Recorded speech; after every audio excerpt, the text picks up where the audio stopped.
I'm Ashley White, the host of Joy on the Journey podcast, a weekly podcast all about defining, finding, and maintaining joy on the journey of life.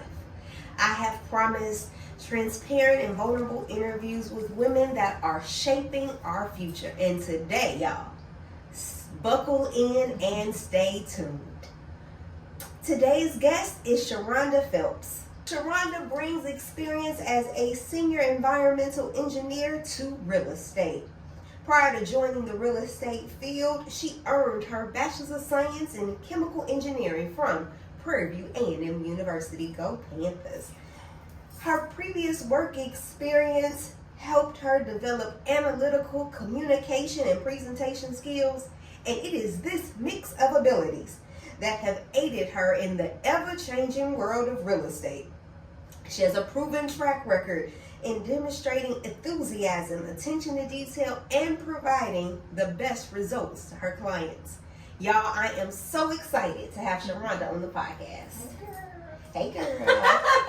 Thank you for having me. I appreciate it. Absolutely. So we start every podcast by asking our guests the same question. How do you define joy? Yeah, and that question, I thought on it a lot actually, because that's a question I never really thought on. Nonetheless, joy. My definition of joy is simply, it's a feeling, it's comfort, it's as long as everything is well in my world, as far as myself, my kids, my mom, my brother, my family in general, just as long as everything is well in my world, that is joy. Like, I'm calm, I'm cool, collected, no real stress. That's joy for me. That is joy for me. So it sounds like you found joy in stillness. So how does that work in your world that is go, come, go, see here, see there? How do you find stillness in the midst of a fast-paced world? Honestly, stillness probably comes in the hours after the kids are put to bed, because that's my time. I'm probably up till maybe 12, 1 in the morning, just thinking, talking to myself, writing notes out, just kind of thinking on life in general, having a conversation with God at times too, a lot of whys, a lot of what ifs, a lot of, what's next. But that would be my time after I put the kids to bed. That's my stillness, because any time after about 4:35 in the morning up until 9:30, 10, busy, go. And what gives you the strength to be able to maintain those long hours, showing up for yourself, showing up for your family, showing up for your clients? How do you, girl, what's the secret? What's the recipe? I have a friend. She always says that she, talks to her friends about me like, my friend, she's at the gym in the morning, she works her 9 to 5, she does real estate, and she's a mom. Like, she is all over the place, and I really wonder how she does it. But to be honest with you, it's definitely not, I have the strength and the ability, but God is the one who gives me that strength and ability to make it through each and every day, because sis is tired. Sis is tired. But that, along with just me having to sit and kind of talk to myself, talk through the day, keep myself motivated on like what it is that I have to do and these goals that I have to meet. Like, it's a everyday, it's just motivation, basically. Motivation, meditation, and kind of reminding myself of, you got goals, you got these kids you gotta take care of, it's just you. You don't have any other reason but to get it done. So, So you pursued a traditional career. Well, I don't know how much chemical engineering is a traditional career as it is, but at some point you made a decision to pivot to real estate. What was that? I think I can do that. What was that moment? It probably was after I bought my first house in 2006 or 7. Okay.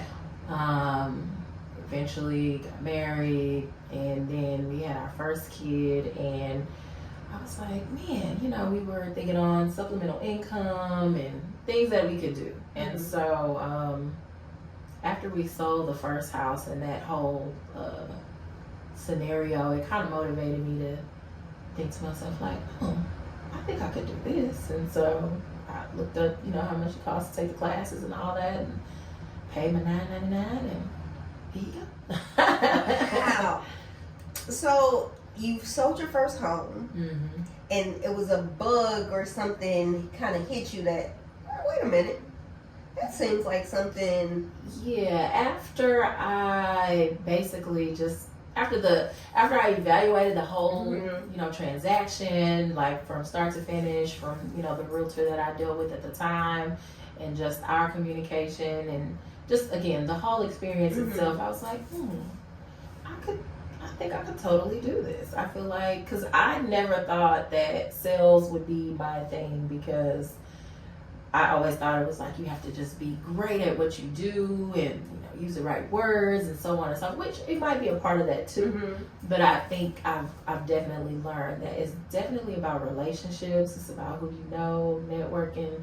A lot of my business is kind of word of mouth, right? So it's just about the client experience, and if you master that, you should be able to kind of keep a continuous flow, if you will, of business. So that was after I sold my first house in 2017, I was like, yeah, I think this is it. You think this is it? So let me ask, I'm curious. You sell your first house. What do you do to celebrate? Well, what did we do?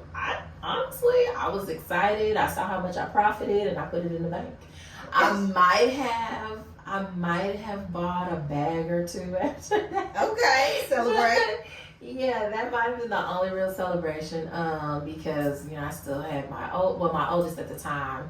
She might have been like 3 or 4, and then I had just had my youngest, so she was about 1, almost 2. Oh, so wow.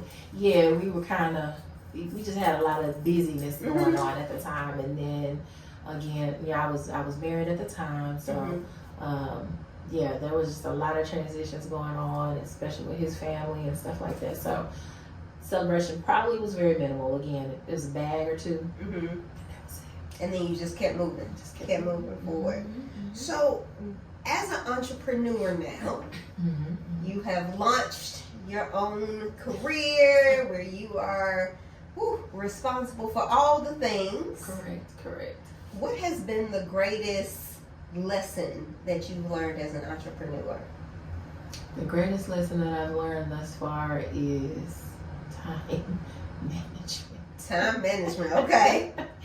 Because I probably am not the best with time.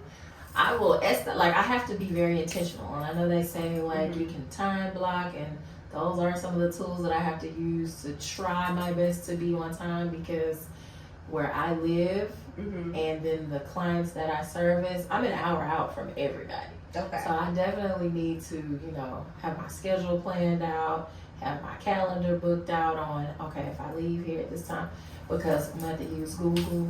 I'm going to have to see what that traffic's talking about, because I want to be on time if at all possible, but I know I can't control everything. So the biggest lesson that I've learned, you really got to be intentional with your time and what you're going to do. You can't waste time. Like, we are definitely, I say we, I'm older. We're older, right? We. Can I speak for myself? I am knocking on the door, right? Lord. Older, we have to be intentional with our time, and it's not, I can't waste too much time these days, so. So real estate, especially in the Houston land area, is just booming. And I mean, you'll go down the street and be like, "Now wait a minute, when did they put this subdivision? And how did they squeeze 27 houses in this little tract of land?" Yeah. So what makes you different as a realtor from other realtors? I feel like the difference would be I'm definitely client obsessed. Like I feel like I have the ability to befriend just about anybody. It's all about making you comfortable, making you, making you comfortable, educating you as well. I provide, stellar service. I know these are all tools. There's a number of tools that we all have access to, but it's all about how you present it, how you package it up, and how you present it. And so I cater to each client based on, whatever their situation may be. I'm very patient. And when I say patient, I am patient. I worked with one client for about 2 years before they moved on their home, because everybody's situation is different. I'm not about pushing you one way or the other. I let you take your time, because while, this is a means of making income for me, but I still remember that this is a major purchase for, the client that I'm serving, and I'm not about to push you one way or the other. I'm gonna let you take your time. I'll advise you along the way, and whatever decisions you need assistance with, I can do that. But yeah, patience is probably my number one. I think that makes me very different, because a lot of the times some people see these clients as just numbers, right? So transactions, if you will. And for me, it's not really about that. I take something from each client that I work with, whether we meeting up for brunch or whether we meeting up for lunch, or one of my clients invited me to the housewarming. I have another housewarming coming up, so it's like, we're friends and family at the end of the day. And just because we would have closed on this day, I still am in communication with you. I'll send you happy birthday messages. I'll send you anniversary texts. I'll send you so it's not get you to the closing table and I'm done with you. So I'm your friend to the end. Yeah. I think that's so important, because while I've only bought one house, hello, I'm going to win. And that's okay.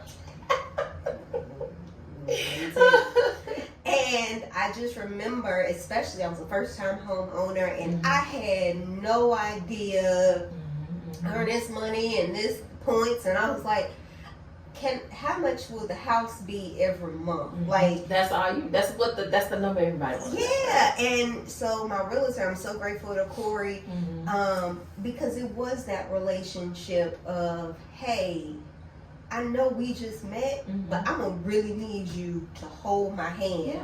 Tell me what the builder isn't telling me. Can you refer home inspectors and carpenters and all those different things? So it is very much about building the relationship.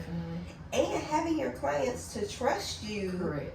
That you're looking out for their best interest. For them. No, like, and trust. That's what it is. No, like, and trust. So I would like to believe that every client I've, met, they trust me to a certain extent, right? Especially when it comes to making such a huge purchase. Yeah, so, absolutely. Most of my reviews are 5 stars. I probably got a 4-star one time, and I can't even remember. It wasn't anything bad, but I was just like, what? But I understand everybody has their opinion. Yeah, everybody has a different opinion. So, it's okay. So I wonder, as you are helping people purchase their dream homes, how does that then feel? Or no, let me ask you this question. Have you had experiences where a client will say, I want this, and that, and you take them to another house where you're like, I know what you said, but when you see this house, you're going to fall in love. Have you had that experience? Let's see. Usually, there are a number of requests that are made about what they want. And we'll usually start out with what you want. And sometimes we learn that what you want is not really what you want. Sometimes that number might not work for you, or what you thought you wanted, you don't really want and or need. But in all honesty, I've never really had that experience per se. It's usually the other way around. Like, we have to basically see other things before we get to what they want, because some people, they have what is it, champagne taste? Oh yeah, in a beer budget. Yeah, so a lot of people want all these grandiose things, and sometimes you really don't you really don't need it, and it just tacks on to the, you know, price of the home. Like, we have to be realistic in what we're doing. We have to be realistic with what we are pursuing. Because one, while I'm patient, I'm not about wasting time either. Now, we're not gonna waste time. We're not gonna waste gas. We're not gonna do none of that. So these are the things that I ask you about early on in the buyer process. So I have a clear understanding of what it is that you're looking for. Right. So yeah, we don't want to do that. Oh, that's cool. So in addition to building a clientele, you have actively been building your social media presence. Why is that important? I feel like social media presence is important because honestly, everybody's on their phone, right? Everybody's on their phone, so you definitely want to be in front of the people. Now, it's all about how you're reaching your audience. You know, there's all kinds of other things that goes behind it, like SEOs and the type of content that you're putting out there. But at the end of the day, you will see a lot about Sherronda if you follow me, right? Because I'm going to give you the behind the scenes. I feel like the stories gives you that behind the scenes feel and what it is I do, how I live, what I pursue, how I am as a mom, working out, or whatever the case may be. And then on my actual feed, you'll get like the informative content, and you'll get like the progress of how one of my clients is doing with their home buyer process. And then I might sprinkle in a little bit of me, my family, my boo, all that other stuff. So yeah. I think that also helps your clients or even potential clients get to know you. I agree. Because to see, you know, she be in the gym, heavy, y'all, like early in the morning. I'm trying to keep it consistent. And I be waking up like, so that's her business, okay? Or even seeing you, you know, talk to your girls in the car. It shows that you are more than just a realtor, right? Like you wear so many hats, and yet still you're invested in other people's dreams coming true. Right. And so, what is it for you to open up that part of your world, that private part of your world, to the public? Sometimes I cringe at some of the things that I post at times, because even my best friend the other day, she was, because we were talking about my hair and how it's been graying. So, I'm graying really, really early, I feel. Anyway, but there was one story that I put up, and I had just washed my hair, and I was prepping to go get my hair braided again. And I was like, oh my gosh, y'all, you see the grays? And I mean, the camera's all in the... And she was like, you are bold with some of the stuff that you be posting, but it's like, I'm just being me at the end of the day, right? So I think it's just, I have to get over that fear of, you know, being on the camera. Now, I will be a little choicy with what I post sometimes. You're not going to get everything, but, you know, something that I feel might be very relatable, like gray hair, that's relatable, right? Hello. We all gray. These edges is just... Okay. Wisdom. Right. Wisdom. Okay, come on, wisdom. That's what it is. I'm going to take it for that. Absolutely. So we shared when we had our pre-conversation that your daughters come with you on a lot of your prepping, a lot of your showings. How important is it that they are involved in this real estate business early? Very early.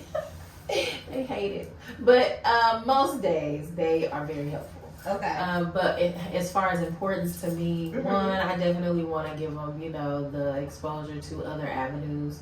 While I would love for them to be traditional as mom was, because, you know, my mom raised me, it's like, you're going to college, you're going to get a good education, you're going to get a good job, and that's what it's going to be. I did what she told me to do. I did everything she told me to do. So, you know, while they see that side and what it can afford you in this life, I still want them to see the other side that allows you to, you know, kind of move at your own pace, so to speak.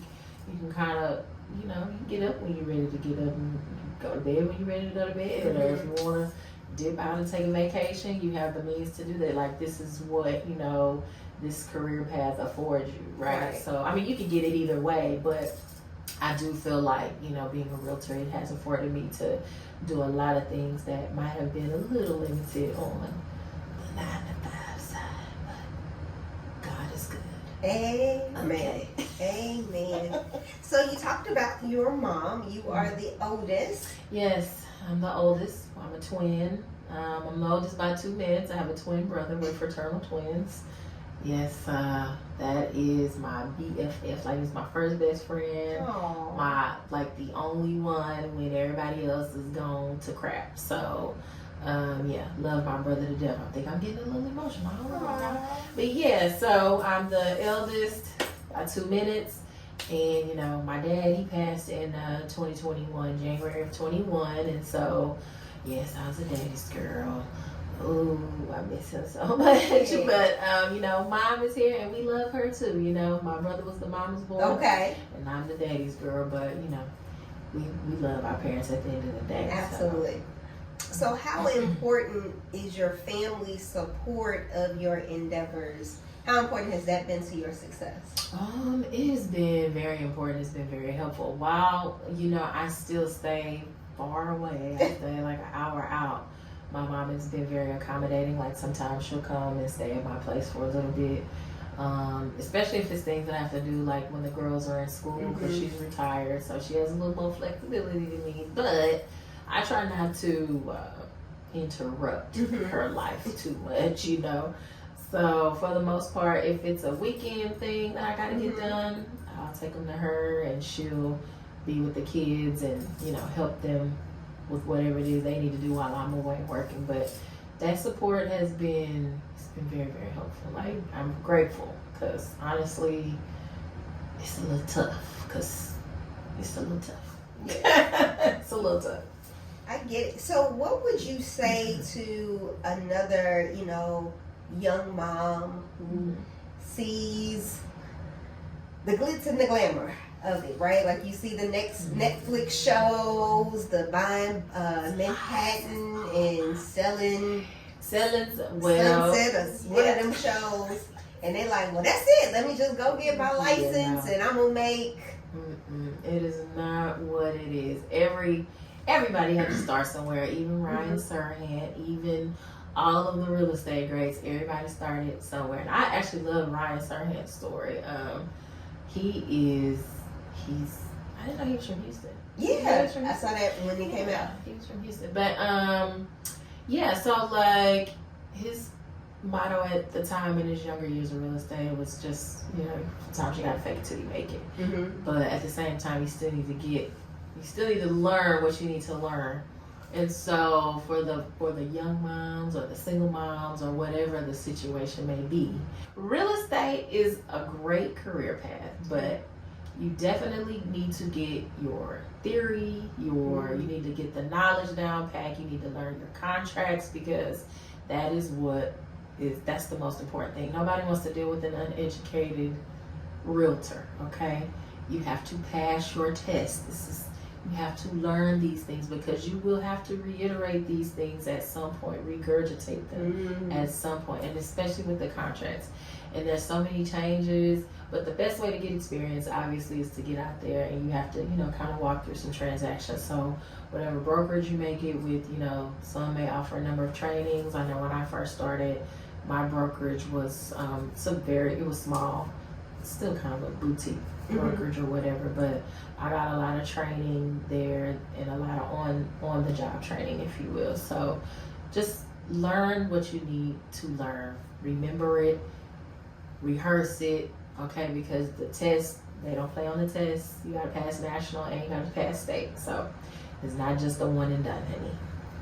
You need to pass both parts. You cannot get your license with it's the state and the national together.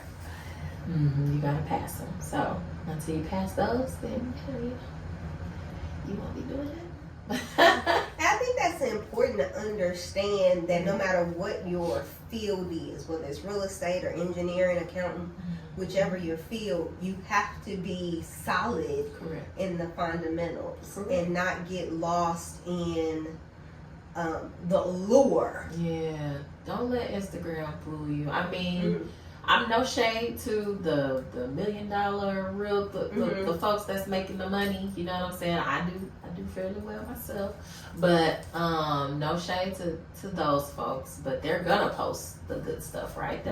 That's what kind of draws people in. You're gonna see the good stuff, but you still need to see some of the not so good side. But it all takes work, it takes time. You're not gonna it's not an overnight thing, let me be clear about that. But some people have that knack where they could, reel them in, like in their first 6 months or their first year. Like there are such stories. So just fundamentals will be your friend. Make sure you know your fundamentals.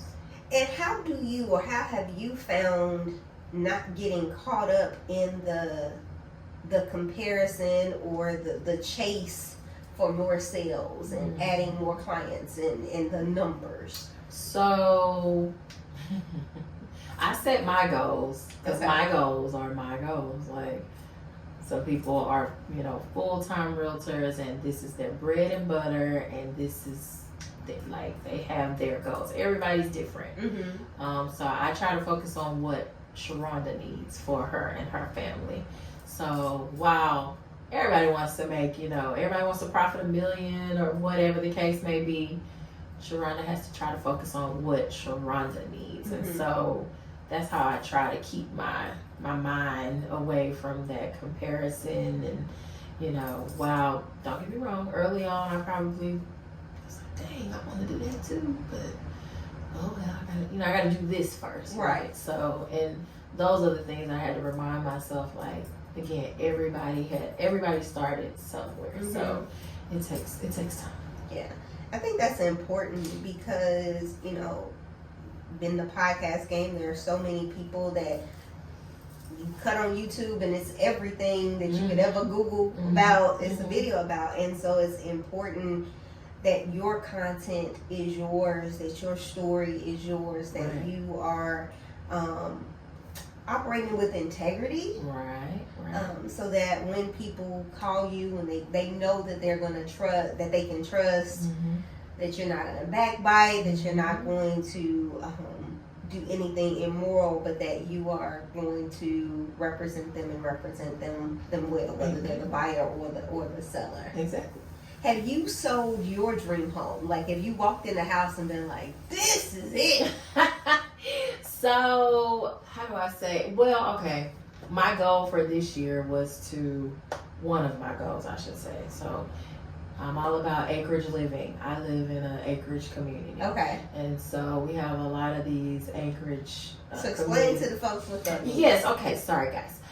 Acreage communities basically are, they're subdivisions, not your master plan communities, but these are subdivisions that may have 50 to 100 plus lots, but they may be, 1 acre, 1.2, 1.5, or a half, whatever the number is. Those lots are divided into that, that number for that subdivision. So, my subdivision, we're on like 3/4 of an acre or up to. And the community that my goal was to get a contract in this community, and was it like 2 months ago, I held an open house out there, and I was like, ain't nobody coming out here. Ain't nobody coming way out here. I mean, I was running ads, I was doing this, that. Like, you would see it. And most of the price points out here start at like $500,000. Okay. And so my goal is like, just one contract, Lord. That's all I need. And I'm grateful. Just one. And I got one. I got one from that open house, but not only that, I'll be listing their home as well too. So nice. Yeah, so I was like, okay, come on, God. I was grateful because I was like, man, that's all I need to kind of get my name out in this particular area. So that was one of my goals. I made it, and I'm grateful. I actually had another one to come through, but that one kind of fell through. But okay.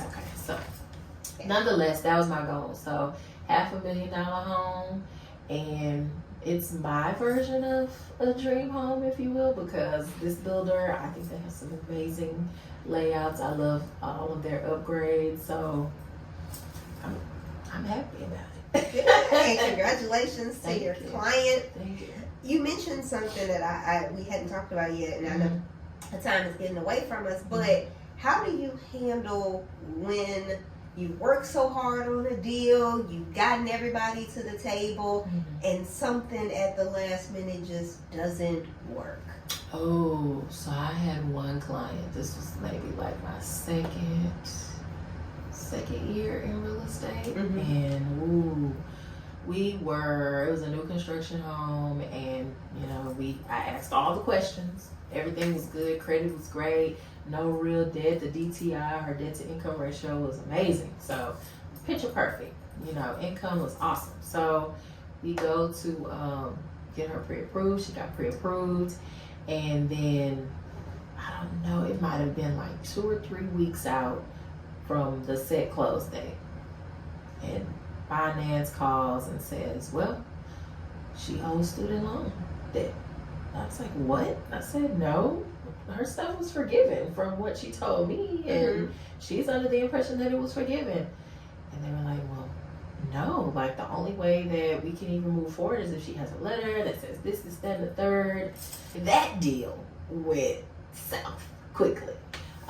We found out ultimately that something fell through the cracks, and it said that she had owed like $30,000. And so I don't know who dropped the ball, but somebody dropped the ball, and we had to basically sit for about 1.5 years because she needed to make some payments to make it seem as though she was current, and it was a whole dramatic thing. And so we sat for a while, and I actually thought like she was just gonna give up. She's like, no, the Lord told me to work with you. I'm gonna stay with you. We're gonna see this through. And we did see it through, and eventually she did. We got her a beautiful home and no surprises, and she's good to go. That's incredible. Yeah. So when I say I'm patient, Yeah. Because many folks, they would just move on, Yeah. They was like, oh well, she probably not gonna get that done. But no, I stayed with her because she was really heartbroken. I mean, I was too, not about the money per se, but it was just because this is what she wanted. She was excited. We had took like this whole soul picture and all that, but to know that it wasn't gonna work out, that was just crushing. So I was like, I'm not gonna just leave her hanging or whatever. So she still had questions. We worked through all of it. It worked out good, right? So Oh, that's so awesome. And again, it speaks to your character. It speaks to your trustworthiness, and I mean, you're a friend. Yeah, like, hey. I mean, that's what I'm saying. Like, it's not just I'm your realtor. I'm your friend too. Like, I'm an advocate for you. I definitely want the best for you. I want you to get what it is that you need. Like, I'm not about the games either. So we're gonna be operate with integrity, and we're gonna operate with excellence, and we're gonna get this job done. Let's go. So, as you are considering the next phase of your joy journey, would you dare share with the podcast your hopes for yourself, for your daughters, however you want to take it, for the next 5 years? Ooh, okay. Well, over the next 5 years, I would hope that my business is on autopilot. Okay. I would hope, but that also means we gotta put the necessary processes into play.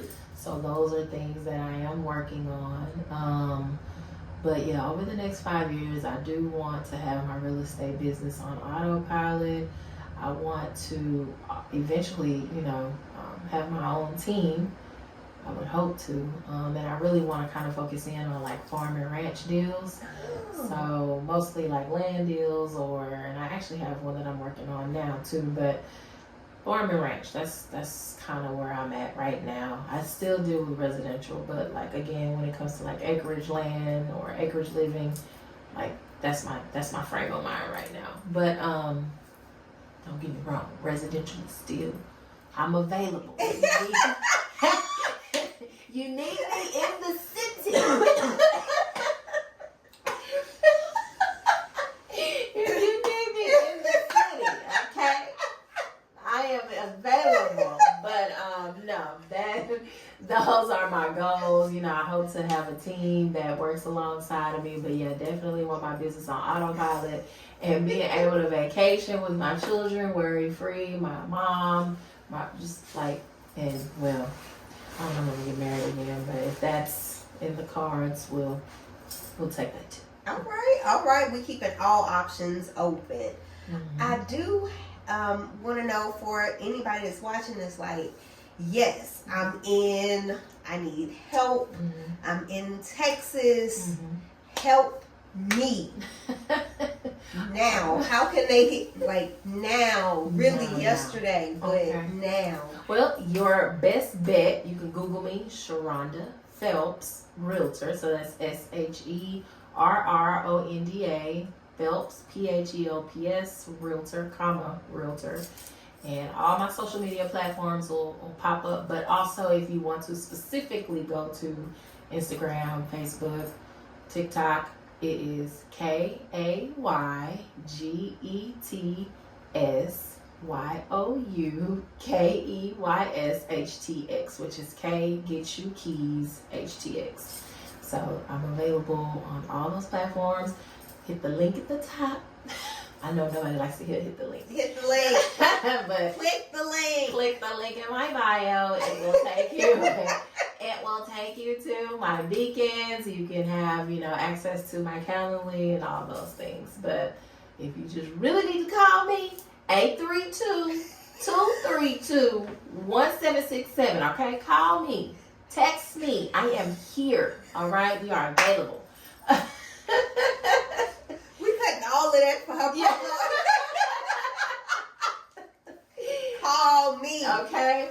Get started today. Yes, get started today. Let your dreams come true. Get your keys, okay? Get your keys. This was so good. I enjoyed it. This was fun. Thank you so much. Y'all, please be sure to like, share, and comment. Drop in. Let her know where you live, where you currently live, where you hope to live. If you have a dream home that she can help make your dreams come true, please contact her and support, so that you all can support one another's dreams come true. Definitely. We work with relocation clients as well. I relocated folks from California, Louisiana.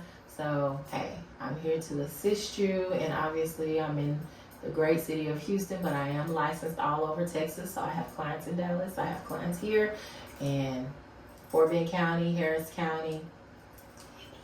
Hit her up, y'all. Y'all heard her. Hit her up. Okay, so you could be one of her clientele, one of her 5-star clients. Okay. That is what we're looking for. Yes. Thank you so much, sis. You're very welcome. I appreciate it. This was fun.